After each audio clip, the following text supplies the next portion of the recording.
મંગલમય મંગલકરં વીતરાગવીર્યા નમો તાહિયાતે વરિં અર્હંકારિમઃ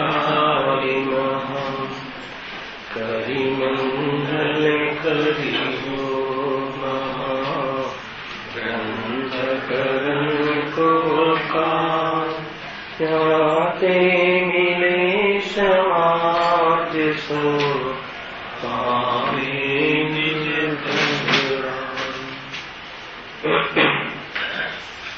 આ શ્રી મોક્ષ માર્ગ પ્રકાશક ગ્રંથ છે. મંગલાચરણ પ્રથમ અધિકારમાં વિશેષ ચર્ચા કરવામાં આવી. તત્પશ્ચાત અર્હંતાદિકથી પ્રયોજન સિદ્ધિ. અર્હંતાદિ ભગવાનના નમસ્કાર સ્તવન આદિ ક્રિયાઓ કરવાના અંતર્ગત એ વિષય રાખવામાં આવ્યું છે કે અર્હંતાદિકથી પ્રયોજનની સિદ્ધિ કઈ રીતે. પેજ નંબર 8 છે. મોક્ષ માર્ગ પ્રકાશક ગ્રંથ છે. એ પૂર્વે સમાધિ તંત્ર ગ્રંથના અંતર્ગત સ્વામી ગાથા ચાલી. ગુરુદેવે અયત્ન સાધ્ય 3 પ્રકારે બતાવ્યું. 2 પ્રકારે તો મિથ્યાપણે અયત્ન સાધ્ય અને એક પ્રકારે સમ્યક પ્રમાણે અયત્ન સાધ્ય. ગજબનો વિષય છે. એવું પરિણામ આવ્યું કે એના પર પ્રદર્શન થવું જોઈએ. 5 મિનિટમાં જ આપણે એને સમાપ્ત કરીશું. કે ચાર્વાક મત તો એમ માને છે કે જલવાયુ અગ્નિ આદિથી આત્મા બને છે અને એનો નાશ થતા મોક્ષ થઈ જાય છે. એટલે મોક્ષ માટે અયત્ન સાધ્ય કાંઈ પ્રયત્ન કરવાની જરૂર નથી. એ રીતે અયત્ન સાધ્ય માને. તમે સાંભળ્યું છે કેવી રીતે તમે ચિંતનમાં લીધું. એ પણ એક લાભદાયી અર્થે સામાન્ય ચર્ચા 2-5 મિનિટ કરીએ છીએ. પછી સાંખ્ય મત કહે છે એકાંતિક. આપણે અહીંયા અનેકાંત મતમાં તો સ્વભાવથી શુદ્ધ છે. પર્યાય અપેક્ષાએ આત્મામાં રાગાદિ પણ દેખાય છે. પણ સાંખ્ય મત તો કહે છે કે 3 કાળે શુદ્ધ છે, દરેક અવસ્થામાં શુદ્ધ છે. એમ માનીને કહે છે કે આત્મદર્શન કરવાની કાંઈ જરૂર નથી. એ પ્રમાણે અયત્ન સાધ્ય કહે છે. અને જૈન મત અનુસાર વિતરાગીઓના અભિપ્રાયના અનુસાર એમ ગુરુદેવે કહ્યું. જૈન મતનો અર્થ કાઢે. વિતરાગીઓના અભિપ્રાયના અનુસાર આત્મદર્શન યત્ન સાધ્ય છે. સમજ્યું? અને કર્મનું અભાવ થવું, સ્વતંત્રપણે કર્મનું નાશ થવું એ અયત્ન સાધ્ય છે. અહીંયા પણ આપણે ત્યાં પણ અયત્ન સાધ્ય છે. કર્મના અભાવમાં આત્મા કઈ કરતો નથી, શરીરના અભાવમાં કઈ આત્મા કરતો નથી. પરંતુ શુદ્ધ જ્ઞાયકના આશ્રયપણે પોતાના સ્વભાવને ઓળખીને ઉપયોગનું આત્મામાં સમાઈ જવું એ પુરુષાર્થની ઓરથી યત્ન સાધ્ય કહ્યું. એમાં પણ કર્તૃત્વ બુદ્ધિથી કરવા પણ કાંઈ કહ્યું નહીં. આત્મા પોતાની પર્યાય ન કરે એમ ન બને.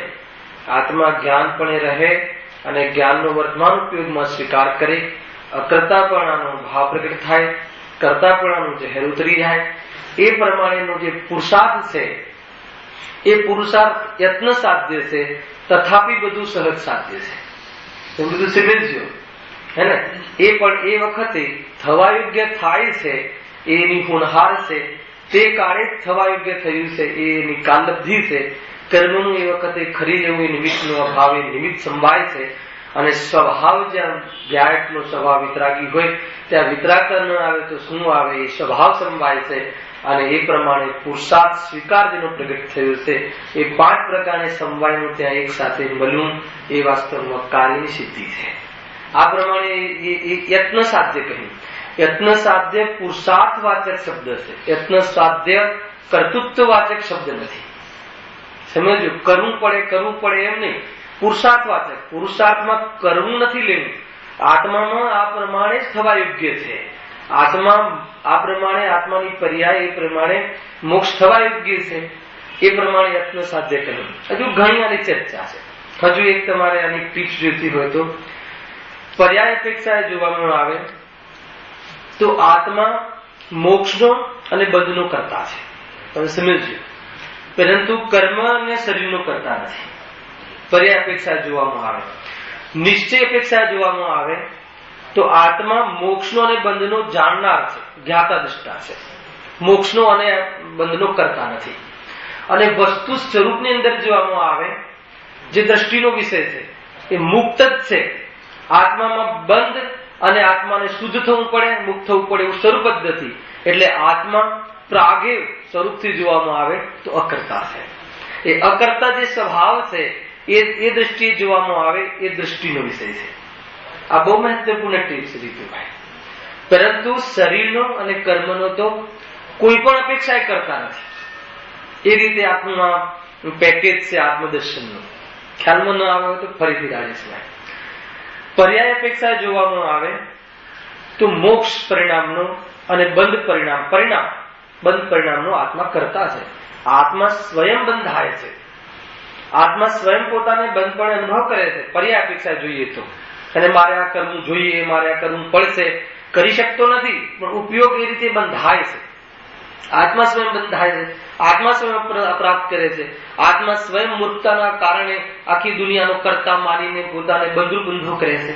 આત્મા કરે છે. કોઈ પરપદાર્થ કહેવા નથી આવતા કે તું મારો અધિકારી બન, તું મને આમ કર.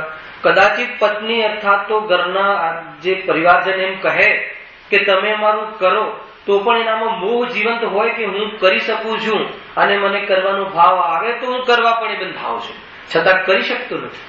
પોતાના મોહના કારણે બંધાય છે આત્મા. અને યથાર્થ સ્વરૂપને જાણીને મોહનો અભાવ કરીને મુક્તપણે પણ આત્મા સ્વયં અનુભવ કરે છે. એટલે નરકમાં જવા માટે પણ સ્વયં પોતે જવાના પરિણામ કરે છે અને ચારે ગતિઓથી નીકળવાનો પુરુષાર્થ અર્થાત એ પ્રમાણે મુક્ત રૂપ કાર્ય પણ સ્વયં આત્મા કરે છે. એટલે આત્મા શાનો કરતા છે? પર્યાય અપેક્ષા જોવામાં આવે તો શાનો કરતા છે? મોક્ષનો અને બંધનો કરતા છે. અને પર્યાય નિશ્ચય અપેક્ષા જોવામાં આવે, સ્વભાવની મુખ્યતાથી જોવામાં આવે, જ્ઞાન લક્ષણથી જોવામાં આવે તો મોક્ષ એ કાળે મોક્ષનું પરિણામ આવ્યું એનો જ્ઞાતા છે અને બંધનું પરિણામ થયું એનો પણ જ્ઞાતા છે. આત્મા તો મોક્ષ અને બંધનો જ્ઞાતા દ્રષ્ટા છે. એ નિશ્ચયની અપેક્ષા જોવામાં આવે. અને ખરેખર વસ્તુ આ તો પર્યાયનો નયાત્મક વિભાગ છે. અને નયાતિક્રાંતિ જોવામાં આવે તો આત્માનો જે સ્વભાવ છે, સ્વભાવથી જોવામાં આવે તો આત્મા ક્યારે મલિન થયો નથી એટલે એને શુદ્ધ થવું પડે એમ નથી. આત્મા કર્મના બંધના કારણે પણ અને આત્મા મોહના કારણે પણ સ્વભાવથી જોવામાં આવે તો એક ક્ષણ માટે પણ ક્યારે પણ એ રાગ રૂપે થયો નથી. એટલે દ્રષ્ટિ અપેક્ષા જોવામાં આવે તો આત્મા રાગનો કે મોક્ષનો અકર્તા છે. આત્માનો સ્વભાવ જ અકર્તા છે. હા જોઈ લેજે, પણ એટલું બધું ઉપયોગ નહીં લંબાવો. છઠ્ઠી ગાથા નહીં, અહીંયા જુઓ. છઠ્ઠી ગાથા તો દૂર થઈ ગઈ, સમજો. અહીંયા ઉપયોગ બરાબર સાધો. આટલું પણ વિભાગ ભેદ પણ નહીં વિચારો. કદાચિત કોઈ પ્રમાણ માંગે તો ઠીક છે, કેટલી સરસ વાત છે કે આત્મા બંધાતો જ નથી. ખ્યાલમાં આવે કે નહીં? તો એ રીતે જોવામાં આવે તો દ્રષ્ટિનો જે વિષય છે એ અકર્તાના આ છે. જ્ઞાન અપેક્ષા એ અકર્તા, એ તો લક્ષણ મૂકી અને જોવામાં આવે કે આત્મામાં જ્ઞાન કરવું પડે એમ પણ નથી. જ્ઞાન હોય ને જ્ઞાન કરવું પડે એ તો મારે આવું કરવું છે, તો આવું જ્ઞાન કરવું છે, એ તો મોહ છે. ક્યારે જ્ઞાન વગરનો આત્મા હોય છે? ક્યારે બી જાણવા વગરનો આત્મા હોય તો બતાવો. એને સ્વભાવ વગરનો આત્મા હોય તો બતાવો. એ રીતે આત્મા અકર્તા નાશ છે. એટલે જે દ્રષ્ટિનો વિષય છે, જે શ્રદ્ધાનો વિષય અકર્તા છે એ અહીંયાથી છે. અને આ અકર્તાપણું પકડાય તો પર્યાયમાં જ્ઞાતા દ્રષ્ટાપણે રહે છે અને બંધનો અભાવ થઈ અને મુક્ત દશાનો ક્રમ આવે છે. એવી પર્યાયનું એ નાદ છે. વાસ્તવમાં તો આત્મા એક સમયની પર્યાય જેટલો નથી. આ છે ગુરુદેવની આ ઉપલબ્ધિ છે. વાસ્તવમાં માંથી આ બધી વાત એમને કાઢી છે. કેમ કે જીવને એમ કહીએ ને કે મોક્ષ માત્ર એકાંત યત્ન સાધ્ય છે, તો મોક્ષ માટે શું કરવું? તો જીવ કાં તો કર્મ પર દ્રષ્ટિ કરે છે, કર્મના ભાવને મોક્ષ કહે છે. મોક્ષ પામી ગયો હોય એ જીવને કર્મ હોતા નથી. અને કર્મનો અભાવ એ સમયે સ્વતંત્ર રીતે થાય છે. વાંચો સમાધિ તંત્રમાં એ તો કર્મનું એ પ્રમાણે છૂટું પડવું, જગન્ય રૂપ પરિણમન કરીને સ્પષ્ટ ગુણનું, અને કર્મ પરમાણુ રૂપે વિખરાઈ જવું, એ તો એનો પોતાનું સ્વતંત્ર પરિણમન છે. એટલે કર્મના અભાવમાં અયત્ન સાધ્ય છે. આત્માને કાંઈ એમાં પ્રયત્ન કરવું પડતું નથી. અને પોતાનામાં જે યત્ન સાથે પ્રયત્ન કહ્યો, એ પ્રયત્નમાં કર્તૃત્વ બુદ્ધિના આશ્રય નથી, એ પુરુષાર્થ છે. પુરુષાર્થ કયો છે કે જે કાર્ય જે થવાનું એ થાય સ્વીકાર. આત્મામાં હોનહાર આ પ્રમાણેની થવા યોગ્યની આ યોગ્યતા છે. પર્યાયની યોગ્યતા એ હોનહાર, આ પ્રમાણે થવું યોગ્ય જ હતું આ વખતે, તેવી હોનહાર. તો એવું સ્વીકારવાથી ત્યાં ઉપયોગ વિરક્ત થાય, અને વિરક્ત થાય એનો અર્થ કે નિર્વિકલ્પ થાય, અને નિર્વિકલ્પ થાય એ વાસ્તવમાં એ યત્ન પર્યાય ધર્મીના આશ્રયભૂત પર્યાયમાં એવું યત્ન સંભવ છે. કેમ કે પોતાની પર્યાય છે, પોતાનામાં કાર્ય છે. તો એ રીતે પર્યાયની પણ આ એક પ્રકારે ત્યાં પરિચય આપણને કરવામાં આવ્યો છે. જે સ્વતંત્ર દ્રવ્ય છે એના અંશ સ્વતંત્ર છે. એ પ્રમાણે સ્વીકાર આ રીતે એ સમાધિ તંત્રનું આજે ભાઈએ જાહેરાત બી કરીને કે ભાઈ અંતિમ પ્રવચન છે, અને પ્રવચન અંતિમ હોવા છતાં આ વાસ્તવમાં શરૂઆત છે. આ શરૂઆત થઈ જાય સમાધિની, અને સમાધિ એટલે સમાવું, સંપૂર્ણ આધિ વ્યાધિથી નિવૃત્ત થવું, મોહ રાગ દ્વેષની પીડથી નિવૃત્ત થવું, અર્થાત તો શાંતિનો પ્રવાહ વહેવો પર્યાયની અંદર. દુનિયાની અંદર ગમે તેવી બહારમાં સ્થિતિઓ આવે, કર્મજનિત પરિણામોમાં ઉછલકૂદ આવે, સ્વભાવ તો શાંત પડ્યો છે. એ સ્વભાવમાં શાંતની છાપ, એની જે મુદ્રા પરિણામમાં જયારે ખ્યાલમાં આવે ત્યારે જીવ ક્યારે પણ વિચલિત થતો નથી, રૂચિથી તો છૂટતો જ નથી. રાગને ગમે એટલો વશ થાય પણ રાગમાં જીવવા લાયક નથી, એનો પક્ષ ક્યારે પણ આવતો નથી. એવી જાતિનો જીવ બની જાય તો એને કોણ હેરાન કરે? ના સમ્યક જ્ઞાનના આડે કોણ આવે? કોઈ ના આવી શકે. એવી જાતિની આ સ્થિતિ છે. ઘણી બધી વાતો છે. મને અહીંયાના જે પ્રવચન થયા ને, તો એમાં ભાવ આવે કે સમાધિ તંત્રિક પ્રવચન કરવા જેવા છે. તો એની સંસ્કૃતની મને કાલે જ બાંસવાડાથી આવ્યો, હમણાં ત્યાં વિશ્વાધ્યાય હતું, 8 પ્રવચન 2 દિવસ દરમિયાન થયા. તો ત્યાં સમાધિ તંત્રનું શોધ મેં કરી. ભાઈ આના જે સંસ્કૃતનું આપણું વિશેષ જ્ઞાન છે નહીં, તથાપી ભણ્યા જ નથી સંસ્કૃત. તો એમાં હિન્દી કે ગુજરાતી અનુવાદ હોય તો વિશેષ આનંદ આવે. તો એ અનુવાદ પણ મળી ગયો, યોગાનુયોગ. તો ક્યારેક એવું જયારે અવસર આવશે તો વિશેષ એની આપણે સ્વાધ્યાય કરીશું. હે દાહક એ તો અગ્નિનો સ્વભાવ છે, હે ને? દાહક, પાચક અને પ્રકાશક અહીંયાનો વિષય જ નથી, છતાં તમે પૂછ્યું છે ને કે અગ્નિમાં એક મતલબ કે દહન બાળવાનો સ્વભાવ છે, હે ને? પછી પાચક જઠાર અગ્નિ, એમાં એક પચાવવાનો પણ સ્વભાવ છે, પકાવવાનો. અને અગ્નિમાં એક પ્રકાશ નામનો પણ સ્વભાવ છે. અને એને લીધે કોઈ આત્માની સાથે સરખામણી ગુરુદેવે કોઈ ક્યાંથી આવ્યું તમને કેમ પૂછવાનું? હા, તો એવો જેમ અગ્નિનો સ્વભાવ છે એવું ધ્યાન અગ્નિ લીધું હશે. હવે શું વિષય ચાલુ તમે જોઈ લેજો, કેમ કે એ વિશે ખ્યાલ હોય તો એ વિષય પ્રમાણે સમજાવી શકાય. તો જેમ અગ્નિનો એવો સ્વભાવ છે એવો ધ્યાન અગ્નિ, ધ્યાન નામની અગ્નિનો એવો સ્વભાવ છે કે રાગને બાળે છે, સ્વરૂપને વાસ્તવમાં દોહન કરે છે, બચાવે છે, અને અંદરમાં જ્ઞાનનો પ્રકાશ થાય છે. એવી ધ્યાન નામની અગ્નિમાં પણ ધ્યાનને અગ્નિ સાથે હંમેશા સરખાવવામાં આવે છે. તો એ રીતે ધ્યાન જે આત્મામાં શુદ્ધોપયોગ રૂપ પદ્ધતિ છે, એના કારણે આ રીતે મોહનો અભાવ થઈ અને પર્યાયમાં સમાધિ અર્થાત તો શાંતિને પ્રાપ્તિ થાય છે. એ રીતે પણ હવે ત્યાં એ વિષય સાંભળ્યો હોય તો ગુરુદેવનો ત્યાં શું અભિપ્રાય છે, કેમ કે વિવક્ષાઓ ઘણી હોય છે. તો એ પ્રમાણે એ સામાન્ય અર્થ તો ગુરુદેવના પ્રવચનો આ રીતે કરતા હોય છે.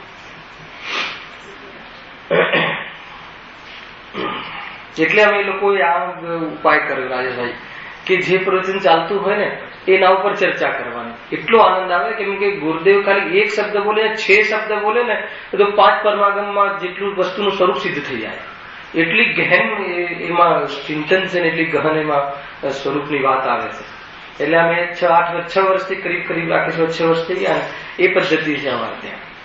પછી અડધો કલાકમાં જેટલા અમે માર્કિંગ કરીએ અને માર્કિંગ એક શબ્દનું ચર્ચા કરીએ, અને એ અડધો કલાકનો પ્રવચન એમાં આપણી તાકાત નથી કે એક પ્રવચનમાં કહી શકીએ. તો 6 દિવસ ચાલે તો 6 દિવસ એનું અડધો કલાક પ્રવચન ચાલે. એટલે અમારે તેથી આટલા વર્ષ થઈ ગયા એ ગ્રંથના સમાપનમાં. અને ભલે ને 6 વર્ષ આખા જીવન પર્યંત એક જ ગ્રંથ પૂરો થાય, પરંતુ એવો થાય કે મતલબ કે ગ્રંથથી તૂટી જાય, હે ને? ગ્રંથ એવો પૂરો થવો જોઈએ કે કોઈ ગ્રંથની અપેક્ષા ના રહે. ગ્રંથ એટલે બહારના પદાર્થ, એ બી ગ્રંથ કહેવાય છે, વસ્ત્ર આદિ.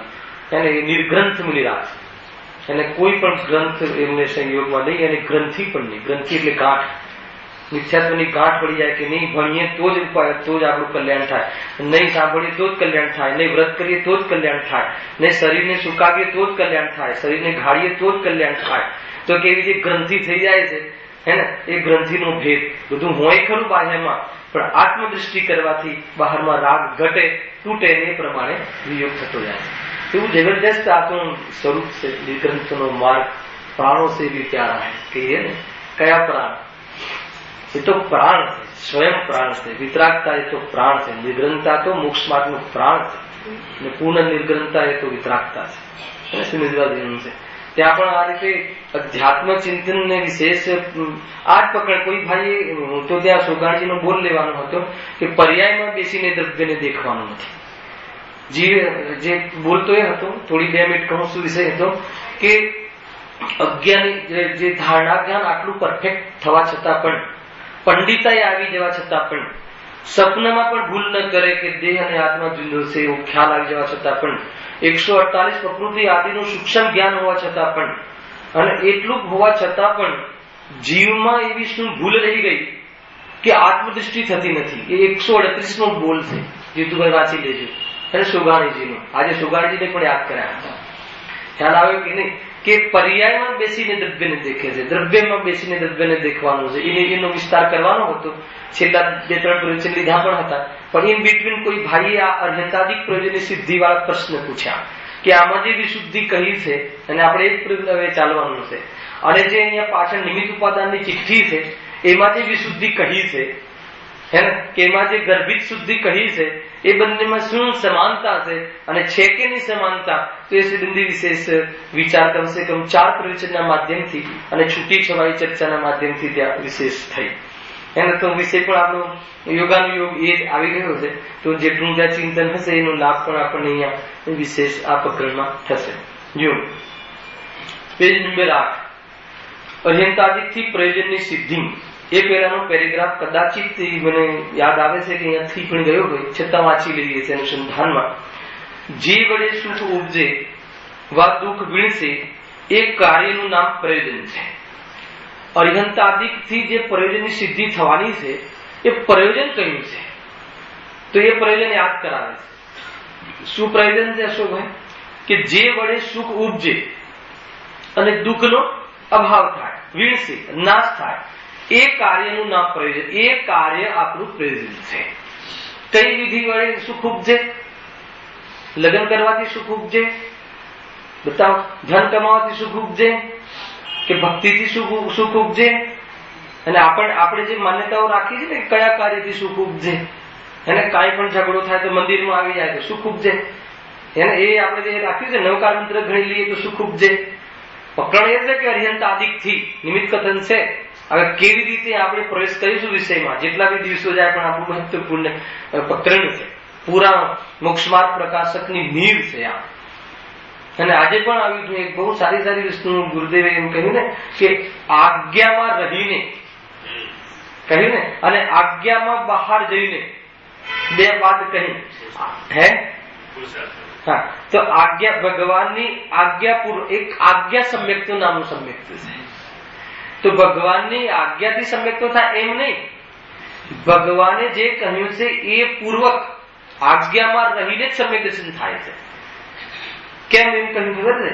આમાં સમજવા જેવું છે. કેમ કે આત્માની વાતો તો અર્હતાદિક સિવાય પણ ઘણી જગ્યાએ જોવા મળે છે. ચાર્વાક મતે કહ્યું ને, અમે પણ આત્માની વાત કરીએ છીએ. અમે પણ કહીએ છીએ કે જલ, વાયુ, અગ્નિથી અને એનાથી પાણીથી, કે જેનાથી 4 ધાતુ કંઈક કયા જે ત્યાં, તો એનાથી આત્મા બની જાય છે. અમે પણ આત્મા બતાવ્યો. તો કે એમને જે રીતે આત્મા બતાવ્યો છે એમ નહીં. અવિનાશી તત્વ આત્માનો ક્યારે નાશ થતો નથી. એના પછી 101મી ગાથા ભલે તમારે છૂટી જાય પણ બહુ મહત્વપૂર્ણ ગાથા છે હે ને, કે ભાઈ શરીરનો અભાવ થઈ જતા મોક્ષ થઈ જાય છે હે ને. સપનામાં, સપનવત કહ્યું, ત્યાં સપનામાં એમ બતાવ્યું કે જેમ સપનામાં એમ આવ્યું કે ભાઈ મારી દુકાન લૂંટાઈ ગઈ છે, મારા ઘરના બધા આપ્તજનો જતા રહ્યા છે, અને જયારે જેવી આંખ ખુલે છે હે ને તો એમ થાય છે કે ક્યાં કઈ ગયું છે, તો સપનામાં જેમ વિભ્રમ હતો એવી રીતે જાગ્રત જે જાગતા આપણને દેખાય છે કે શરીર જતું રહ્યું એટલે મારો નાશ થઈ ગયો, એ બંને વિભ્રમ સમાન છે. એટલી મહત્વપૂર્ણ ગાથા છે કે વારંવાર યાદ આવી જાય. આજે થોડું વધારે ટાઈમ પડ્યો ને તો ખ્યાલમાં આવી ગયો કે એ સ્વપ્ન દેખાય છે તમને, આ શરીર જતું રહ્યું અને મારો નાશ થઈ ગયો એમ માનીએ છીએ. એ સપનામાં જેમ બધું જતું રહ્યું ને પછી જોઈએ તો બધું એમ જ હોય છે. એ બંને વિભ્રમ સમાન છે. કેમ કે આત્માનો ક્યારે એ રીતે નાશ થતો નથી. એ રીતે એટલે શરીરના નાશ થવાથી આત્માનો નાશ થતો નથી. તે પર્યાયનું ન રહેવું એ વાત જુદી છે, પરંતુ આત્મા ક્ષેત્રથી ક્ષેત્રાંતર થાય છે. પણ શરીરના નાશથી આત્માનો નાશ તો થતો નથી, પણ શરીરના નાશ થવાથી પૂતગલનો પણ નાશ થતો નથી. તે પર્યાયનો ભાવ ભલે થયો પણ તે પૂતગલ નામના દ્રવ્યનો ભાવ થતો નથી. એટલે કે એ રીતે જો જાગૃત થઈ જાય તો શું થશે? ક્ષોભને પ્રાપ્ત નહીં થાય. વૈરાગ્ય છે, આ તો આનંદ છે. વૈરાગ્ય એટલે રોવું જોવું નહીં, આનંદની વાત છે કે અરે જુઓ તો ખરા કે અવિનાશી તત્વ બતાવવું છે અહીંયા. એટલે જે ત્રિકારી તત્વો હોય, અવિનાશી તત્વનો આશ્રય હોય અને એને લઈને જે અનુસરીને પરિણતિ એના તળમાંથી ઉઠે, જે અંદરમાં જે સતની ભૂમિથી ઉઠેલું જે પરિણામ છે, ત્રિકાળ સતની ભૂમિને સ્પર્શીને જે પરિણામ ઉભું થાય એ બહારના પદાર્થોની અપેક્ષા ન રાખે, ચોટે નહીં. કેમ કે એને ત્રિકાળ સતને અંદરમાં પાછળ જે જોરદાર જે સપોર્ટ છે કે નહીં. જેમ કે બાપા જબરજસ્ત આમ બાન શાન ધરાવતા હોય તો દીકરો ધમાલ કરી નાખે. કેમ કે પાછળ બાપા છે કે નહીં, કે ભાઈ જે ફોડી લે છે. એ રીતે ત્રિકાળ સત છે. પર્યાય ત્રિકાળ સતમાંથી જયારે સતને અનુસરીને ઉભું થાય તો બહારમાં ગમે તેવા આવેશમાં અને વેશમાં આવે તો પણ એક ક્ષણ માટે પણ એ ભયને પ્રાપ્ત થતું નથી. કેમ કે ત્રિકાળી સત્તાનો અનુભવ હોય છે. એટલે ત્રિકાળી પણ જે છે ને, જે ત્રિકાળી ધ્રુવ આત્મા એમ ખાલી નીચે સમજતા, એટલી મોટી મહાન વાત છે ત્રિકાળી પણ. ત્રિકાળીમાં 3 કાળ હોતા નથી. 3 કાળે એક પણ રહેલું નામ ત્રિકાળી. 3 કાળના જેમાં ભેદ હોતા નથી, જેમાં ભવના ભાવ હોતા નથી, જેમાં ભવનો ભય હોતો નથી. કેમ કે કોઈ પણ ભવમાં જવું પડે ત્યાં ત્રિકાળી ભવરૂપે થતો નથી. એટલે કોઈ ભવમાં આત્મા આવતો નથી ને ભવ આત્મામાં આવતો નથી. નરક હોય તેથી શું, સ્વર્ગ હોય તેથી શું, શરીરમાં રોગ હોય તેથી શું, પરિણામમાં રાગ હોય તેથી શું, જ્ઞાનનો સ્વભાવ એટલો મોટા, જ્ઞાનના સ્વભાવમાં એટલો રસ અને લીન હોય છે જ્ઞાની ધર્માત્મા કે કહે છે કે મારામાં આવે તો મને ભય થાય, હું એ રૂપે થઈ જાઉં તો હું મને ભય થાય, થોડા ઘણા ક્ષણ માટે પણ મારા સ્વભાવને ખતમ કરી નાખે તો ભય થાય. એને ભય થતો નથી. એટલે સિદ્ધાલયમાં જઈને આનંદ કરવાની વાત રહેતી નથી. એ તો પૂર્ણ આનંદ ભોગવતા હોય એવા જીવો ક્યાં મળે તો એડ્રેસ છે, પણ ત્યાં જઈને કોઈ આનંદ થાય એમ નહીં. અહીંયા જ્યાં આત્મા હોય ત્યાં આનંદ હોય. ખ્યાલ આવે છે કે નહીં? એટલી જબરજસ્ત વાતો છે. આમાં પડે જ આવવા વાળું છે. આ તો છૂટા છવાયા પ્રમેય પડ્યા હોય ને તો તમને પકડમાં આવી જાય કે સમાધિ તંત્ર બહુ ઉત્કૃષ્ટ ગ્રંથ છે. ભલે તમારે આગળની ગાથાઓ તો હોત છે, ખેર પ્રવચનો આપણી પાસે ઉપલબ્ધ નથી, પરંતુ વિશેષ વાતો એમાં એ રીતે છે. જો એ પ્રયોજનની જેનાથી સિદ્ધિ થાય તે જ આપનું ઈષ્ટ છે. સુખનું પ્રયોજન કોનાથી સિદ્ધ થાય, કોનાથી પ્રાપ્ત થાય? અપૂર્વ શુદ્ધાત્માથી પ્રાપ્ત થાય. એટલે એકાંતે વાસ્તવમાં પરમાર્થી જોઈએ તો શુદ્ધાત્મા ઈષ્ટ છે.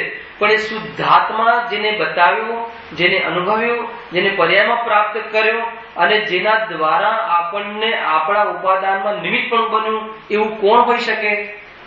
માત્ર અરિહંતાદી એટલે વ્યવહારથી કોણ શરણ છે? આ શરણની ગાથા છે. કેમ કે આત્મા શરણ છે એમ બતાવે છે. ખ્યાલ આવ્યો કે નહીં? અર્યંત ભગવાન બતાવે છે કે મારા આશ્રયથી તારી શક્તિ નહીં ખીલે, તારા આશ્રયથી ખીલશે હું બતાવનાર જગતમાં કોઈ હોય તો અર્યંતાદિક છે. અર્યંત સિદ્ધ આચાર્ય ઉપાધ્યાય સાધુ એ સિવાય એવું કોઈ વ્યક્તિ ન હોય. અને ગૌણપણે સમ્યક દૃષ્ટિ મુખ્ય વૃત્તિ આ 5 પદ્ધતિ એવા છે કે જે બતાવે કે ભાઈ સ્વતંત્રતાથી આત્માની પ્રાપ્તિ થાય છે. એટલે એમને અહીંયા ઈષ્ટ કહેવામાં આવશે. નિમિત્ત પ્રધાન કથન છે. ચરણાનું યુગની મુખ્યતાથી આ વાત છે. હવે છતાં બી જો અધ્યાત્મ ખીલે છે. હવે આ અવસરમાં, કયા અવસરમાં? 2 પ્રકારના અવસર લેવા. એક તો કાલ અપેક્ષાએ અવસર લેવા, એક ઉદય અપેક્ષાએ અવસર લેવા, એક પરિણામની અપેક્ષાએ અવસર લેવા. તો કાલ અપેક્ષાએ શું લેવું? ચાહે પંચમકાલ, ચાહે પંચમકાલ શું, આપણે તો પંચમકાલમાં જ છીએ. ભલે અમારે પંચમકાલનો અવસર આવ્યો, ભલે અમારે વર્તમાનમાં સાક્ષાત તીર્થંકરનો વિરહ આવ્યો, છતાં પણ આ અવસરમાં પણ વિતરાગ વિજ્ઞાનતા જ સુખનું કારણ બતાવશે. એક તો એવો અવસર લઈએ કઈ પંચમકાલ આવી જાય તો કોઈ સુખનું કારણ બદલાઈ જાય એમ નથી, સુખનું નિમિત્ત બદલાઈ જાય એમ પણ નથી. બે વસ્તુ બરાબર ધ્યાન રાખજો ભાઈ. એક તો એટલો આ મોક્ષવાર પ્રકાશક જો એની ઉપરી વાત ખ્યાલમાં આવી જાય તો ગ્રહિત મિથ્યાત્વ તૂટી જાય, અને એનો અંદરનો સાર ખ્યાલ આવી જાય તો અગ્રહિત મિથ્યાત્વ તૂટી જાય. કુલ મળીને મિથ્યાત્વનો અભાવ થઈ જાય. એમાં ઉત્કૃષ્ટ આ ગ્રંથ છે, કેમ કે મોક્ષ માર્ગ પ્રકાશક ગ્રંથ છે. આ સર્વ ગ્રંથોનો સાર છે, ગુરુદેવનો પ્રિય ગ્રંથ છે, સમજવા જેવું છે આ વાત, હે ને. એટલે અહીંયા શું કહ્યું કે એ સુખનું કારણ પંચમકાલ હોય તો કોઈ સુખના નિમિત્ત બીજા કોઈ હોય એમ નથી. સુખના નિમિત્ત કોઈ અન્ય કોઈ, જેમ કે ઓલા કોણ થઈ ગયા, રજનીશ થઈ ગયા, હે ને, કે ભાઈ ભોગને બહુ ભોગવી લઈએ તો ભોગની સમાપ્તિ થઈ જાય. હવે લોકોને ભોગ બહુ ગમતો હોય એટલે ભોગ જાય તો શાના શું લાલચ આપી કે તારે ભોગનો ભાવ થઈ જશે, ભોગના ભાવનો. હવે ભોગની લાલચ તો હોય છે, અને ઘણા ભોગ ભોગવવાથી, હે ને, આપણે ત્યાં તો પૂજા પણ છે કે અગ્નિમાં ઘી નાખીએ તો શું થાય, માનો પાવક મેં ઘી ડાલા, અને જેમ જેમ વધારે ભોગવીએ તો ભોગવવાનો ભાવ વિશેષ આપતો હોય. તો ત્યાં એવી જાતિનો કોઈ એ પણ આત્માની વાતથી જ બતાવતા હતા, એને કે આત્મા, હું તમને બતાવું કે આત્મા કેવી રીતે પ્રાપ્ત થાય, કે એટલી હદથી ભોગ ભોગવી લેવા કે પછી ભોગવવાનો ભાવ જ ના આવે, અને એમ ભાવ જ નથી. ખ્યાલ આવે કે નહીં? એ ભોગ પ્રત્યે દ્વેષ તો થઈ જાય, પરંતુ ભોગવવાનો ભાવ મટી જાય એમ નહીં. ભોગવવાનો વિષય બદલાઈ જાય પરંતુ ભોગવવાનો ભાવ મટી જાય એમ ન થાય. એટલે અહીંયા ચોંકાવે છે, એટલે અહીંયા આપણને એલર્ટ કરે છે આ પંડિતજી કે ભાઈ કે આ અવસરમાં એક એક શબ્દનો અર્થ આવો છે કે આ અવસરમાં એટલે કે આ કાલમાં પણ, આ કાલ હોય કે કોઈ પણ કાલ હોય, હે ને, ચાહે પેલો બીજો ત્રીજો કાળ હોય, ત્યાં ભલે કોઈ વિસ્પૂર્ણ ધર્મની પ્રાપ્તિ, ત્યાં તો પેલા બીજા ત્રીજા કાળમાં તો સુખ એટલું હોય છે બાહ્ય, હે ને, અને બહારમાં એક પ્રકારથી ત્યાં ભોગભૂમિ હોય છે, ત્યાં કર્મભૂમિ તો છે જ નહીં. મોક્ષ કર્મભૂમિમાં પ્રાપ્ત થાય છે, ભોગભૂમિમાં નહીં. ગજબની વાત છે. ખ્યાલ આવે કે નહીં? વિદેહ ક્ષેત્રમાં કર્મભૂમિ છે, અહીંયા ચતુર્થ કાળમાં કર્મભૂમિ હોય છે, અને 3 કાળ સુધી તો ભોગભૂમિ રહે છે, હે ને. તો ઘણા કર્મભૂમિ એટલે ખ્યાલ છે એક અધ્યાત્મથી પણ નીકળી ગયો કે જ્યાં 8 કર્મ ભાવનો પ્રસંગ બને છે અને કર્મભૂમિ કહે છે, અધ્યાત્મ છે. વાસ્તવમાં જ્યાં અસી નસી કૃષિ આદિ બહારમાં એવી જાતિના કાર્ય કર્મ કરવા પડે આજીવિકા રળવા માટે, એને કર્મભૂમિ કહે છે, હે ને. રાજા ઋષભનાથે આ અસી નસી કૃષિનો ઉપદેશ આપ્યો એમના રાજા અવસ્થામાં. ખ્યાલ આવે છે કે નહીં? તો ભોગભૂમિ હોય તે સમ્યક દર્શન સુધી પ્રાપ્તિ થાય છે, એના ઉપરના ગુણસ્થાન પ્રાપ્ત થતા નથી. ચતુર્થ ગુણસ્થાનથી ઉપરનું ગુણસ્થાન ત્યાં ભોગભૂમિમાં પ્રાપ્ત થતું નથી. સંયમરૂપ જીવન જીવવાને પાત્ર એ યોગ નથી. કર્મભૂમિ હોય ત્યાં 8 કર્મનો અભાવ થાય છે. ખ્યાલ આવે કે નહીં? તો એ રીતે કોઈ બી કાળ હોય આત્માની અનુભૂતિ કરવા માટે તો ઉચિત જ છે, અનુભૂતિ કરવા માટે, હે ને. હવે કેવી જાતિના પુરુષાર્થ પોતપોતાના ઉપડે છે એ પ્રમાણે બહારમાં ક્ષેત્ર અને એ પ્રમાણે ઓટોમેટિક એ પ્રમાણેનો યોગ પણ થતો હોય છે, સામાન્ય કથન. હવે આ અવસરમાં શું નક્કી કર્યું છે ભાઈ? એક તો કાળની અપેક્ષાએ, બીજું કે કોઈ પણ અવસર હોય તમારા જીવનનો, સમજો બહુ મોટી વાત છે આ નહીં ભાઈ. કોઈ પણ અવસર હોય એટલે બહારમાં ઉદયમાં કોઈ પણ સ્થિતિ હોય, દરિદ્રતા હોય તો પણ. ઘણાજી એમ કહે કે અમે બહુ દરિદ્ર છીએ, એને 12 કલાક મહેનત કરીએ ત્યારે 2 ટાઈમના રોટલાના ભેગા થઈએ છીએ, તો અમે ક્યાં આત્માની વાત સાંભળીએ ને ક્યાં આત્માનું અમે આત્મકલ્યાણ કરીએ? તો કહે છે કે એ અવસરમાં પણ, અરે એ અવસરમાં પણ સુખ પ્રાપ્ત કરવું હોય તો આ એકમાત્ર ઉપાય છે. પ્રયોજન જો સુખનું કરવું હોય તો અર્યંત આદિથી સિદ્ધિ, એટલે અર્યંતે ભગવાને બતાવેલા માર્ગમાં. બહુ મોટી વાત છે, કેમ કે જીવ પોતાને બહારના સંયોગોથી એટલો હીન સમજે છે કે મંદિરમાં પણ એમ સમજે છે કે મંદિરમાં પણ અમારો તો છેલ્લો જ બેસવાનો અધિકાર છે. જીવ એવી રીતે પોતાને સંયોગથી સમજી લે. બહારનો સામાન્ય હોય જીવન, હે ને, પણ અરિહંત બનવાને યોગ્ય છે જીવ. કેમ? પોતાને સ્વભાવને જોતો નથી. એ જ્ઞાન સ્વભાવી છે જીવ. બહારમાં થોડા સંયોગો ઓછા હોય, થોડી ઓછી સમજ પડતી હોય, જ્ઞાન થોડું ઓછું ખુલ્લું હોય, હે ને, તો એમ થઈ જાય કે નહીં આપણે તો મંદિરમાં પણ ક્યાં આગળ જઈને બેસવું, હે ને, એ રીતે પોતાને હીન સમજે છે. તો કે એ જીવને પણ આ અવસર છે, એ અવસરમાં પણ આ કાર્ય પ્રયોજન સુખનું પ્રયોજન સધાઈ શકે એમ છે, અને એના માટે અર્યંતાદિક નિમિત્ત એને પણ બની શકે એમ છે. અને આ હું એટલે કહું છું કે આપણા વચ્ચેની જે ગ્રંથિઓ છે ને, એ ગ્રંથિઓ બહુ ભરાઈ ગઈ છે. કે નહીં, એ તો જે કરોડોનું દાન કરે અને 5-10 લાખ આપે, ભાઈ અમે તો શું ધર્મ કરી શકીએ? તો કે તેને ખ્યાલ નથી અર્યંતાદિ કે ક્યારે પણ દાન આપવાથી કે કરોડો આપવાથી આત્મદર્શન થઈ જશે એવું લખ્યું હોય તો બતાવ. અરે કોઈ પાત્રતામાં કોઈ દરિદ્રતા, કોઈ રોગી કે અર્થાત તો પાત્રતામાં કોઈ નિરોગી અર્થાત તો કોઈ અમીર એવું હોય તો બતાવ. એ વાત સાચી છે કે આત્મદર્શન થઈ ગયા પછી થોડા કઈ ભાવ હોય તો એવી જગ્યા જન્મે, બરાબર છે. પણ સ્ત્રી પર્યાય હોય કે દરિદ્ર પર્યાય હોય, કોઈ પણ અવસરમાં આત્મદર્શન થવું સંભવ છે. આત્મદર્શન એટલે સુખી. ઘણા જે પોતાને માની લે કે અમે તો દુઃખી થવા જન્મ્યા છીએ, હવે તો આ દુઃખમાં જ અમારું તો જીવન કાઢવું છે. તો બહારના એ જાતિનું એ પ્રમાણે એ માનસિકતા એટલી હીન અનુભવ કરે છે કે એ આત્માની વાત સાંભળી શકતું નથી. એટલે એ કહે જયારે જયારે તારી વાત આવે, શુદ્ધાત્માની વાત આવે, તો બહારના જે વેશ છે એનાથી તું પૃથક અનુભવ કર. અને એ ચાહે કોઈ દરિદ્રતામાંથી એનો અભાવ કરી એનાથી નિવૃત્ત થયો હોય, અને કોઈ 24 તીર્થંકર માંથી કોઈ કામદેવ ને આ ને 3 પ્રકારના પદમાંથી આવ્યો હોય, તો બંને સમાન સિદ્ધ થાય છે. કોઈ પેલો અલગ કોટીનો સિદ્ધ, પેલો અલગ કોટીનો સિદ્ધ. ભલે આપણા જેવા મોહીઓ એમાં ભેદ કરી લે તો કરી લે, ખ્યાલ આવે કે નહીં, પણ વસ્તુમાં એ ભેદ નથી અને પર્યાયમાં સુખનો ભેદ નથી. સમાન નમોલું એ શબ્દ સિદ્ધાંતમાં બધા સમાન સમજો. આ પ્રમાણે આ સમજવું જોઈએ. એટલે કોઈ પોતાને મતલબ કે હું આનો અધિકારી નથી એમ નહીં. આત્મા તો મોક્ષનો જ અધિકારી છે, દરિદ્રતાનો કે અમીરીનો અધિકારી નથી. બહારમાં શેઠનો અધિકાર એનો નથી. એનો અધિકાર જ્યાં નથી, એ અધિકાર પ્રાપ્ત કરવા માંગે છે, એ જ તો વાસ્તવમાં વિચાર છે. જ્યાં આપણો અધિકાર ના હોય ત્યાં પ્રયાસ કરીએ એને શું ભાવ કહેવાય? શું ખ્યાલ આવે કે નહીં? મતલબ ગેર પત્ની પર આપણે અધિકાર જમાવીએ એને કયો ભાવ કહેવાય? વ્યભિચાર. તો વિશ્વના કોઈ બી પદાર્થ પર આપણો અધિકાર નથી, એના પર અધિકાર જમાવીએ તો એને શું કહેવાય? વ્યભિચાર કહેવાય. અધ્યાત્મનું આ ગહેનતા છે કે ભાઈ એટલા વ્યભિચારમાં જીવે તો શું થાય? સંકલેશતા જ થાય ને. આપણે તો મુખ્ય પોઈન્ટ તો લેવાના જ છે, 3 વિભાગ, સંકલેશ ને શુદ્ધ ને વિશુદ્ધ. જબરજસ્ત ચર્ચાઓ છે. હા, તો એ રીતે આ અવસરમાં, એટલે કયો અવસર થઈ ગયો? ઉદયઘટ સ્થિતિ બહાર થઈ ગઈ. અને એક ઘાતી કર્મના ઉદયમાં, પહેલા જે અવસર કહ્યું અઘાતી કર્મના ઉદયમાં કહ્યું. અઘાતીમાં બહારમાં સંયોગનું જે પ્રમાણે મળવું, અર્થાત તો એનો ઉદય પૂરો થઈ જાય એટલે ઉદય બધા સંયોગોનું ચાલી જવું. ખ્યાલ આવે કે નહીં? જો કર્મ ઉદયમાં સંયોગ થાય છે અને એ ઉદયની સમાપ્તિ થઈ જવામાં એનો વિયોગ થાય છે. ઉદયમાં, પાપના ઉદયમાં વિયોગ અને પુણ્યના ઉદયમાં સંયોગ એમ નથી. સમજ્યું? પાપનો ઉદય હોય તો પ્રતિકૂળ ભાષિત થતા સંયોગોનો ઉદય થાય. પુણ્યનો ઉદય હોય તો અનુકૂળ ભાષિત થતા સંયોગોનો ઉદય હોય. પુણ્ય ખતમ થઈ જાય એટલે એનો વિયોગ થઈ જાય, અને પાપનો ઉદય ખતમ થઈ જાય તો પ્રતિકૂળ લાગતા સંયોગોનો અભાવ થઈ જાય સંયોગમાંથી. સમજો, આ બી એક કર્મની વાત સમજવા જેવી વાત છે. એ તો અઘાતી કર્મનું નાટક છે.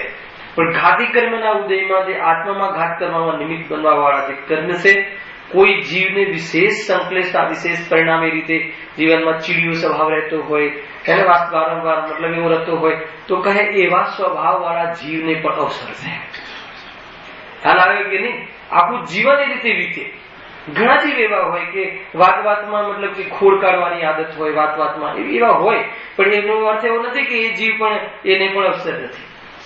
અને આત્માનુભૂતિ પ્રાપ્ત થઈ ગયા પછી પણ એની ઝલક જોવા મળે, ચિંતાનો વિષય નથી. કે આત્માનુભૂતિ, આત્મદૃષ્ટિ તો એવા અભિપ્રાય તૂટી જાય છે, છતાં પણ એક ચોકડી સંબંધી એની એક અનંતાનુબંધીમાં કોઈ તીવ્રતા મુખ્યતાના આધાર પર ભેદ નથી. નીતિનભાઈ, અનંતાનુબંધી કસાયની ચોકડી જેને જીવંત હોય ને, અનંત સંસારમાં નિમિત્ત બને એવા ક્રોધમાન માયાલોક, અર્થાત તો મિથ્યાત્વ સહિત ક્રોધમાન માયાલોક, એને અનંતાનુબંધી ક્રોધમાન માયાલોક ચોકડી કહે છે. એ જીવને ઘણીવાર ધાર્મિક જીવ બહુ ઉથલ પાથલમાં દેખાય, અને પેલો એટલો શાંત હોય, ઉપદેશ આપે ધાર્મિક જીવને, ભાઈ છોડો ને, અને લેટ ગો કરો ને એમ છતાં પણ અનંતાનુબંધી અનંત સંસારનું કાળ લઈને બેઠો હોય અને પેલો મોક્ષનો અધિકારી હોય. એટલે તીવ્રતા મુક્તા મુખ્ય એના આધાર પર નથી, મંદતાના આધાર પર નથી, એ આસક્તિ કેટલી છે એના આધાર ઉપર છે. જ્યાંથી તમે જુઓ છો ત્યાંથી સ્વરૂપ જ નથી. ખ્યાલ આવે કે નહીં? જો એનો અર્થ એમ નહીં કે જેને બહુ ક્રોધ આવી જતો હોય તો આપણે એમ છૂટ લઈ લીધી, એ વાત નથી. કોઈને ક્રોધ આવતો જોઈને તમને એમ દેખાય તો એમ નક્કી કરવું કે આવો જીવ પણ અંદરથી પામી શકેલું છે. આપણે તો ક્રોધની દોષને દોષરૂપી જ્ઞાન કરી એ આત્માને દોષ, સ્વભાવને દોષ સહિત જોવાની કલા ડેવલપ કરવી છે. અને કદાચિત પૂર્વ જીવનમાં આપણે એવી જાતિના વિશેષ ભાવ હોય તો પોતાને હીન સમજીને પુરુષાર્થ હીનો નહીં કરવો. હે ને? જાગ્યા ત્યાંથી સવાર એક ક્ષણથી જે આત્માનો પુરુષાર્થ કરી શકે છે, જ્યાં હોય ત્યાંથી. અને કોઈ પૂર્વકર્મના ઉદયથી બહારમાં કોઈ એવી જાતિનો જેલ આદિનો બી સંયોગ થઈ ગયો હોય તો તમને દેખાય કે જેલમાં છે, જીવ ધારે તો ત્યાં બી પુરુષાર્થ કરીને આત્મદર્શન કરી શકે. અનિલભાઈ, તો આપણે તો એ જ જોઈએ કે જેલમાં છે ને આમ છે ને તેમ છે, આ કર્યું હશે ને તે કર્યું હશે, છે ને હમણાં એક અવસર. તો એમ નહીં વિચારવું જોઈએ, એ દ્રષ્ટિ ઠીક નથી. ત્યાં પણ એ ભાઈ અત્યારે દ્રષ્ટિના નિધાન વાંચે છે ઊંચા ઊંચા, બહુ પ્રેમ મને આમંત્રણ પણ આપ્યું કે ભાઈ તમે આવો અને આ વાત મને સમજાવો. વર્તમાનમાં મેં કોઈ ગુનો કર્યો નથી, પરંતુ પૂર્વ કોઈ એવું જાતિનો કર્મનો ઉદય આવી ગયો છે કે એવું વર્તમાનમાં તો જૈન ખોડિયામાં જન્મ્યા પછી એવી જાતિનું પરિણામ હતું જ નહીં ને છે પણ નહીં, છતાં પણ એમ કે એવી જાતિનો ભાવ આવી ગયો છે, તો એવી જાતિનો ઉદય આવી ગયો છે, છતાં આ તત્વનું બલ મળી રહ્યું છે. જો ગજબ, જો ઉદાહરણ ભાઈ સિવાય કે મને તત્વનું બલ મળી રહ્યું છે એ સ્થિતિમાં પણ એ છે આ તત્વનો પ્રભાવ. બહારમાં યોગ આવી ગયો, અરે બીજા ભાવમાં પહેલા તીર્થંકર થવા વાળા 60 સંપત્તિ જેલમાં હોય છે કે નહીં? છોકરા જેલમાં પૂરી દીધા શ્રેણી કરાવ્યા. અત્યારે તો આપણે શું માનીએ? આપણે તો એને માનીએ કે તો પ્રથમ યોગમાં ના હોતા, આમાં તો માનીએ કે આ તીર્થંકર થવા વાળા હશે. દ્રષ્ટિનો દોષ છે. આપણી દ્રષ્ટિમાં જોતા આવડી જાય તો સુખની પ્રાપ્તિ થઈ જાય. અરે જીવ કેટલા મહાન હોય છે, બહારના યોગોથી કાંઈ પડ્યું હોતું નથી. જીવ તો જીવ જ છે, જીવ તો મંગલ હોય એવું સ્વરૂપ છે. સમજવા જેવી વસ્તુ છે ભાઈ, એમ છે. જો એ પ્રયોજનની પણ જેનાથી સિદ્ધિ થાય તે જ આપણું ઈષ્ટ છે. હવે આ અવસરમાં, એટલે કયો અવસર? એક તો ઉદય વાળો પણ ગયો, કાળ વાળો પણ ગયો, અને હવે પરિણામ વાળો પણ ગયો. કે એવો અવસર હોય તો પણ સ્વભાવનો પક્ષ આવે તો ગભરાવા જેવું નથી. એવા અવસરમાં પણ વિતરાગ વિશેષ જ્ઞાનનું હોવું એ પ્રયોજન છે. વિતરાગી થવું, દૃષ્ટિથી દ્રષ્ટિ દ્વારા એની વિતરાગતા અને રાગ વચ્ચે ભેદ કરી અને દૃષ્ટિ વિતરાગતા લક્ષ્ય કરી અને એ પ્રમાણે વિશેષ વિજ્ઞાન એટલે ભેદ જ્ઞાન, માત્ર વિકલ્પાત્મક નહીં, અભેદ જ્ઞાન, એ પ્રમાણે હર સમય આત્માના પક્ષવાળું જ્ઞાન અને ઉપયોગતાથી નિવૃત્ત થઈ અને એ ક્ષણભરમાં આત્માનો રસપાત કરી આવે એવી જે ક્ષણિક પરિણતિ છે, એ વાસ્તવમાં જે યુગપત પરિણતિ છે, એ વિતરાગ વિજ્ઞાન જ એકમાત્ર આપણું પ્રયોજન છે. આનાથી સિદ્ધ શું થયું કે મોહના અભાવમાં સુખ છે. પ્રયોજન મોહનું અભાવ કરવું છે અને અંદરમાં વિતરાગતા પ્રાપ્ત કરવી અસ્થિથી એ આપણું પ્રયોજન છે. શાંતિ આત્મામાંથી આવે છે એ પ્રાપ્ત કરવું એ આપણું પ્રયોજન છે. એટલે સુખ નું બીજું નામ આપ્યું વિતરાગ વિજ્ઞાન, અને એ પ્રાપ્ત કરવું એ આપણું પ્રયોજન છે. અને એ પ્રયોજન કોના આશ્રયથી પ્રાપ્ત થાય છે? જેમાં હોય, જે એ આવે એમાંથી, તો શુદ્ધાત્મામાંથી આવે તો શુદ્ધાત્માના આશ્રયથી પ્રાપ્ત થાય છે. પરંતુ એ શુદ્ધાત્માનો પરિચય કરાવવામાં નિમિત્ત એ જેને પ્રાપ્ત કર્યું હોય, જે પ્રમાણે પરિપૂર્ણ પરણમી ગયા હોય, અર્થાત તો એ પ્રમાણે પરણમીના માર્ગમાં હોય, એવા પંચ પરમેષ્ઠી ના દ્વારા એ વાત આપણને પૂર્વક આપણને આપણા ઉપાદાનથી ખબર પડે છે. એટલા માટે હવે જે નેક્સ્ટ જે એનો વિષય આવે છે એ અર્યંતાદિકથી પ્રયોજનની સિદ્ધિ, એ હવે આવા વાળું છે. જો સમજો, કારણ કે એનાથી નિરાકુલ સત્ય સુખની પ્રાપ્તિ થાય છે. કોનાથી? વિતરાગ વિજ્ઞાનથી. વિતરાગ વિજ્ઞાનથી એટલે મતલબ કે પર પદાર્થોને છોડી દેવાથી, કે પર પદાર્થોને રાખવાથી, કે શાનાથી? પર પદાર્થોમાં એકત્વ બુદ્ધિ અને રાગ છોડી દેવાથી. પર પદાર્થ છોડવાની વાત તો આત્મામાં સહજ નથી. ગ્રહણ ત્યાગ શૂન્ય શક્તિ, એને પર પદાર્થને ગ્રહણ કરે અને ત્યાગ કરે એવું આત્મામાં સામર્થ્ય નથી. શું ગ્રહણ કર્યું હતું? અપૂર્વ માન્યતા ગ્રહણ કરી હતી પર્યાપેક્ષાએ. પર પદાર્થને ગ્રહણ નતો કર્યો તો માન્યતા ગ્રહણ કરી હતી, ત્યાગ માન્યતા નો થયો. એટલે જે પ્રમાણે પદાર્થ હતો એ પ્રમાણેનું સ્વરૂપ ખ્યાલમાં આનંદ થઈ ગયો. આનંદ એનાથી પ્રાપ્ત થાય છે. એટલે અહીંયા કહે છે કે જે પણ કોઈ સ્થિતિ તમે તમારા ચામડાના ઢગલામાં રહેલો આત્મા એને જરા ભેદ જ્ઞાન કરી અને લક્ષણે ભિન્ન બે પદાર્થો વચ્ચે એ લક્ષણથી જે અભિન્ન લક્ષ્ય પદાર્થ ખ્યાલમાં આવી જાય તો પૂદગલ અને જીવનું જે ન્યારું લક્ષણ છે એથી પૃથક પદાર્થ છે ખ્યાલ આવી જાય તો મોહ તૂટી જાય. કે અરે મૂર્તા ખ્યાલ આવી જાય કે દાદી કાલથી હું પરની સેવા કરું છું, કોને નવડાવું છું, કોને ખવડાવું છું, કોને પીવડાવું છું, મારો સંપૂર્ણ ઉપયોગ જે મારો છે નહીં એમાં મેં વિતાવ્યો છે. વાસ્તવમાં આ છે, આ દેહની પૂજામાં દિન રાત વિતાવું છું. પછી શું છે? કિંમતી સમય જીવનનો રાખમાં મિલાવું છું. રાખમાં મિલાવું છું એનો ખ્યાલ આવે છે. રાખ ભેગી કરવામાં ઉપયોગ બધી રાખ, કાં તો આને મોટું કરવું, કાં તો પેટને મોટું કરવું, કાં તો પેટીને મોટી કરવી. બંને કયું છે? રાખ છે. બંને ધૂળ છે, પૂદગલ છે. હે ને? તો એ બંનેને મોટું કરવું, એ વધારવું. હે ને? તો એ બંનેને વધારવામાં પૂરો ઉપયોગ એમાં જાય છે. આખું જીવન 24 કલાક એમાં જાય છે. અને પછી ખ્યાલ આવે છે કે આ તો રહેતું નથી, એને તો બીજે મેળવવા જાય છે, બીજા ભાવમાં જાય છે. અનંત કાલ નીકળી ગયો. સંકલ્પ વિકલ્પોમાં અનંત કાલ નીકળી ગયો. 1-2 કલાકની વાત હોય તો ઠીક છે, વાત ઘડી 2 ઘડીની હોય તો ઠીક છે. બેનશ્રી તો કહે છે કે હવે તો ઘડી 2 ઘડી પણ નહીં, રાગની રમત રમવી નથી. વૈરાગ્ય હોવું જોઈએ, ક્ષણે અંદરમાં વિરક્ત જીવન હોવું જોઈએ, સંસારમાં ક્યાંય ગમવું ના હોવું જોઈએ, હવસ થઈ જવા છતાં પણ આ આપણને શોભા નથી એવું ખ્યાલમાં હોવું જોઈએ. આ બધી વિશુદ્ધિમાં આવશે. સમજાય છે કે નહીં? સ્વરૂપ આવશે ભાઈ અંદરમાં. આત્મા જ્યાં છે ત્યાંથી જુઓ ને તો આ વાત સમજાયેલી છે. નિરાકુલ અને નિત્ય સુખ, 2 શબ્દ અહીં આપ્યા, નિરાકુલ અને સત્ય સુખ. સત્ય કહો કે સત કહો કે નિત્ય કહો કે કાયમી કહો, એક જ વાત છે. હે ને? એ રીતે છે. એ વાતની એ ચર્ચા છે. નિરાકુલ, આકુલતા રહિત. બધા જો તીવ્ર સંબંધનું છે ને શું કહે છે? હા, બંધન તીક્ષ્ણ છેદી. એ તીવ્ર સંબંધનું કે સર્વ સંબંધનું બંધન તીક્ષ્ણ છેદી. વિચારશું કબ મહત્વ પુરુષની પંથ જો ગજબ છે. પૂર્વોષણની વ્યાખ્યા એ કહે છે કે જયારે એનાથી સંબંધ તોડી નાખો. કેમ તોડી નાખો? એ છે નહીં. સંબંધ રહેતો હોય તો રાખો, પણ છે નહીં. ક્યાં તોડવાનો? દ્રષ્ટિમાં સંબંધ કર્યો છે આને. અને દ્રષ્ટિને જ્ઞાનના સંબંધ જયારે પૃથક દેખાય છે તો પરિણામ ત્યાં સેવામાં ઉપલબ્ધ થતા નથી, રોકાતા નથી. વર્તમાન ઉપયોગ પછી ક્યાં જાય? પણ દુનિયાને તે લાગે કે ભાઈ કોઈ સેવા કરે એને સુખ માને, કોઈ અમારી સામે જોવે તો એ સુખ કહેવાય.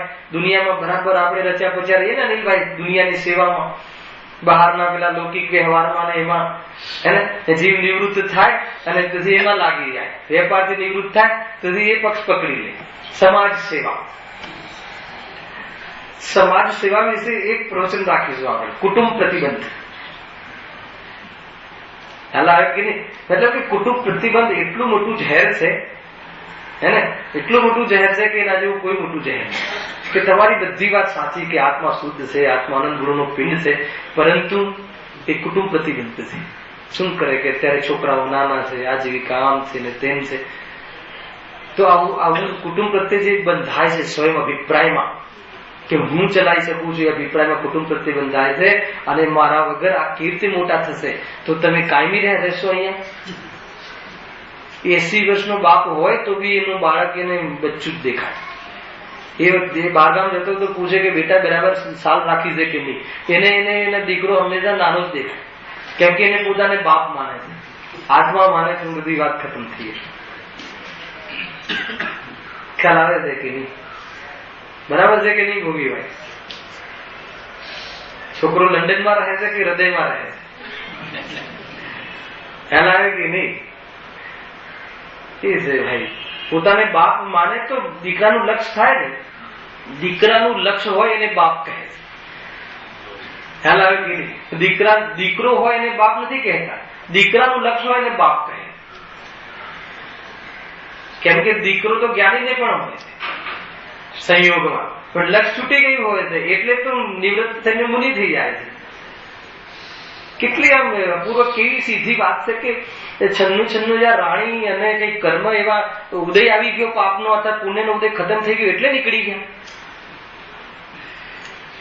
અને એટલો બધો વૈભવ, એમાં સુખ ન લાગ્યું એ કઈ કારણ તો હશે ને. ગજબની વસ્તુ છે. ખબર નહીં એમ કહ્યું કે નહીં કહ્યું તો ફરીથી એને હું જયારે બી મારા દીકરાને એમ કહું ને કે ભાઈ જો આજે આપણે ઘણો વેપાર છે, માનો ઇન્ડસ્ટ્રી છે, આ છે તે છે, અને ઘણો મળી રહે છે, છતાં હું એમાંથી નિવૃત્ત થઈને 4-4 કલાક અને અઠવાડિયામાં 5-2-3 દિવસ જેટલું સંભવ હોય, જેટલો રાગ ઓછો થઈ જાય એટલો આપણે નિવૃત્ત થઈએ છીએ. હે, બધું મળવા છતાં શબ્દ સમજવું, નિવૃત્ત થઈ જઈએ છીએ અને આમ આત્મ સ્વાધ્યાયમાં આપણે અહીંયા સમય લગાવીએ છીએ. તો એમાં તું શું વિચારે છે એમ? હે ને, કાં તો માનો કે તું એમ વિચારી શકે કે બાપા મૂર્ખ છે, ભલે અંદર માનતો હોય અથવા ના માનતો હોય કે આટલો ધંધો મળે છે, આટલો બહારમાં શોહરત મળે છે, તો પણ જતા રહીને શાસ્ત્ર વાંચ કરે છે. ખ્યાલમાં આવે કે નહીં? કાં તો બાપા બુદ્ધિશાળી છે કે ભાઈ આટલું મળવા છતાં એમાં સુખ નહીં લાગતું હોય તો આ કોઈ અન્ય જગ્યાએ અથવા તો હિંતાદિકના શરણમાં વિશેષ જોવા મળે છે. એ બંનેમાં શું નિર્ણય છે? હવે આપણી સામે એમ તો કહી ના શકે ને કે બાપા બુદ્ધું છે, કદાચ માનતા હોય કે આટલું મળે છે તો એ ક્યાં મંદિરમાં જઈને બેસી રહે છે, ક્યાં પ્રવચન કરે છે, એવું માનતો બી હોય, સમજી લો. તો એ તો દ્રષ્ટિની ખોટ છે ભાઈ કે જયારે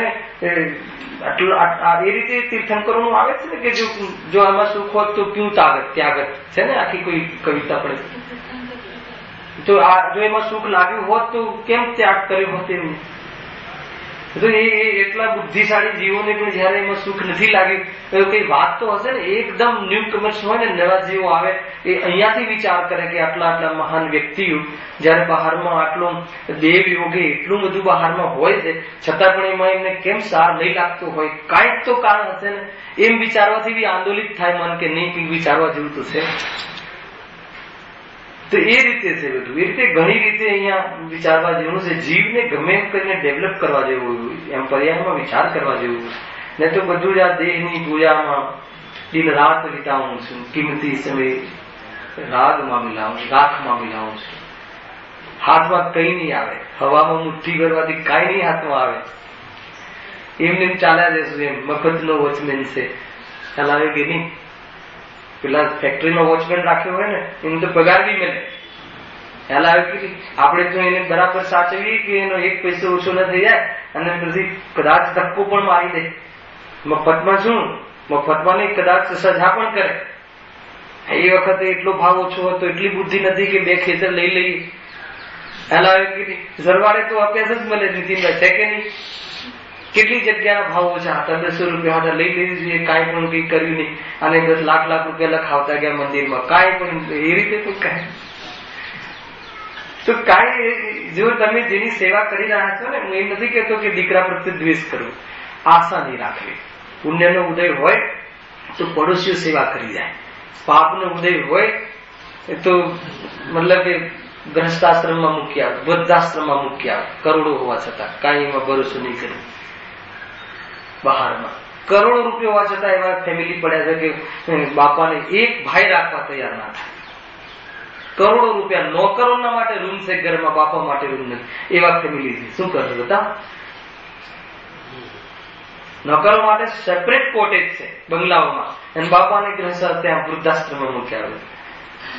અને હવે છેલ્લે લોક લાગે શું કરે, છેલ્લા દિવસે લઈ આવે અને મોટી પૂજા કરાવે અને મોટું બરાબર પછી હે ને દીકરા દીકરીઓના બેબીશાળ કરવા હોય એટલે મોટા પ્રસંગો કરાવે. પાછી બાપા પાસે આટલા પૈસા ખર્ચે. આ સ્વરૂપ છે ભાઈ, આ તો બહારના નાટક છે. એટલે એવી સ્થિતિઓમાં પણ જીવતા આવડવું જોઈએ, ભાગતું જોઈએ. એવા અવસરમાં પણ એવી જો ચર્ચા કરવી હોય, દોષ નહીં દેવો દીકરાઓ પર. એવા મા બાપે પણ મા બાપ બનશો તો ઘણું બધું દેખાશે, અને શુદ્ધાત્મા દેખશો તો ન્યારી અવસ્થા દેખાશે.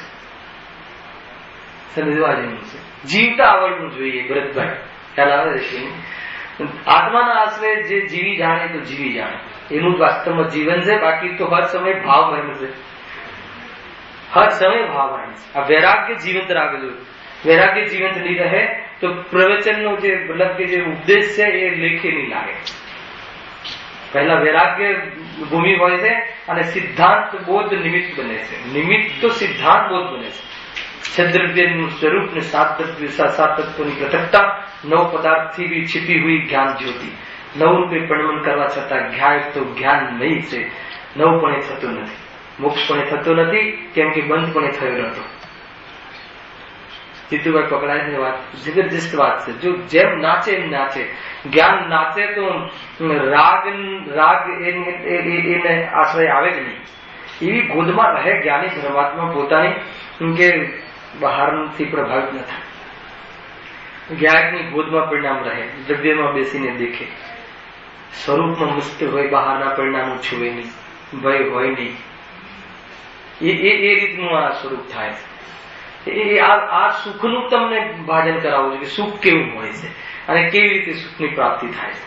બહારમાં વલખા મારવાથી સુખની પ્રાપ્તિ ન થાય. કાલે પ્રયોગમાં ગયા હતા ને, ત્યાં કાલે સવારે મોડાવ્યા પછી ત્યાં પેલું ટેન્શન ફ્રી થવાની જે એક પ્રયોગમાં જઈ આવ્યા 1 કલાક ટેન્શન ફ્રી. કઈ રીતે ટેન્શન ફ્રી થવાની? આપણે ત્યાંથી જ આ એક પ્રયોગ તેના બાળકો જોડાઈએ છીએ મુખ્યતાથી. એકદમ જે ધર્મમાં માનતો જ નથી, એકદમ સ્થૂળ છે કે નહીં, ધર્મ ફરમ કાંઈ નથી, એને પણ એક આકર્ષણ પેદા થાય એનું દ્વાર ઉભું કર્યું છે. પરંતુ એ ગમે એટલી ચર્ચા કરે, છેલ્લે આવું જ પડશે. હે ને, ત્યાં એક એવું વાક્ય હોય કે ભાઈ પાછળ કૂતરું ભાગે, આપણી પાછળ કૂતરું ભાગે તો પછી ભય લાગે કે ન લાગે, તો એ વખતે ટેન્શન થાય તો શું કરવું? આવા પ્રશ્ન પૂછે. હે ને, તો હવે ઘણી રીતે બતાવો તમે, પણ બતાવી જ ના શકો. એક જ રીત છે કે કૂતરું જેની પાછળ ભાગ્યું છે એ તું નથી. ખ્યાલ આવ્યો કે નહીં? અને કૂતરું જેને બટકું ભરવાનું છે એ તું નથી. ટેન્શન ફ્રી થવું તો એક જ ઉપાય છે. એ બધું જાણે છે એ તું છે. ખ્યાલ આવ્યો કે નહીં? અધ્યાત્મ સિવાય ક્યારે બી કોઈ શંકાનું કે કોઈ સમસ્યાનું સમાધાન સંભવ જ નથી. રાજેશભાઈ, ક્યાંથી બી જોઈ લો, એ કોઈ 2-4 કપડાની મદદ કરી દઈએ ને 2-5 લાખ રૂપિયા આપી દઈએ તો એની સમસ્યા સમાધાન થઈ જશે એમ નહીં માનતા. તત્વજ્ઞાન હશે એનો અર્થ નથી કે ન આપવું કે આપવું. સમાધાન આ જ્યાં સુધી નહીં અંદરમાં જામે એ અવસરમાં, ત્યાં સુધી એનું સમાધાન સંપૂર્ણ નથી. તત્વ માર્ગ જ એવો છે. રવિવારે જે થોડા 2-5 જણ નવા આવે છે ને, તું સમસ્યાનું સમાધાન કરવું હોય તો એકમાત્ર આ અર્હંતાદિક દ્વારા પ્રયોજનની સિદ્ધિ બતાવેલા માર્ગે ચાલવું, આત્મકલ્યાણ એક માર્ગે થઈ શકે. અને આ અંતર્ગત એક પ્રશ્ન પણ કોઈ ત્યારે કોઈ પ્રશ્ન મને પૂછ્યું હતું કોઈ કે ભાઈ કે આ તમે કહો છો એ માર્ગે ચાલીએ તો પછી બધું બરાબર થઈ જશે એમ? એટલે જે દુકાન નથી ચાલતી એ બધું પછી ચાલવા લાગશે, એ બધું થઈ જશે. ખ્યાલ આવે કે એ પણ છે. અત્યારે ખોટું નથી, આવશે તો ખબર નહીં કયા રવિવારે આવે છે, આવશે ખરું. તો એ એમ કહે છે કે એક વાર તું જો, પછી એ બરાબર છે એમ લાગશે. બરાબર થઈ જશે વાળી વાત તો છે જ નહીં વસ્તુમાં. જે છે બધું બરાબર. એક વાર તું આત્માને જોતો ખરો તો એ દુકાન જે ચાલે છે એના ક્રમમાં આવેલું પરિણમી છે, ખ્યાલમાં આવી જશે. બધું જે થાય છે, જે થવા યોગ્ય થાય છે, ન થવા યોગ્ય ક્યારે નથી થતું. હાલ આવે કે નહીં? પૂતગલને જ્ઞાન ક્યારે ન થાય અને જ્ઞાન ક્યારે જડ થાય નહીં. સ્વરૂપ આવું છે.